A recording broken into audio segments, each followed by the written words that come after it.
Hello friends. Friends time వచ్చేసి 12 అవుతుంది. Night పూట నాకు మా మనిషి పిచ్చి పిచ్చి కూర అయితే వేసింది. నాకు ఏం చేయాలో అర్థం కాక మా ఇంట్లో దోశల పిండి ఉంది, ఒక గుడ్డు ఉంది. మంచిగా ఇట్లా ఎగ్ దోశ వేసుకున్నాను. మంచిగా అదిగో ఇట్లా కారము ఇవన్నీ ఇట్లా వేసిన, కారం ఉప్పు తింటుంటే మాత్రం స్వర్గంలో వెళ్ళినట్టుంది. సూపర్ ఉంది. దీని ఫుల్ వీడియో వచ్చేసి కింద దాంట్లో పెట్టినాను, అప్లోడ్ చేశాను. ఒకసారి వీడియో మొత్తం చూడండి, సూపర్ ఉంటుంది.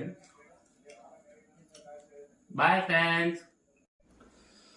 Hello friends. ఫ్రెండ్స్ టైం వచ్చేసి 12 అవుతుంది. నైట్ పూట నాకు మా మనిషి పిచ్చి పిచ్చి కూర అయితే వేసింది. నాకు ఏం చేయాలో అర్థం కాక మా ఇంట్లో దోశల పిండి ఉంది, ఒక గుడ్డు ఉంది. మంచిగా ఇట్లా ఎగ్ దోశ వేసుకున్నాను.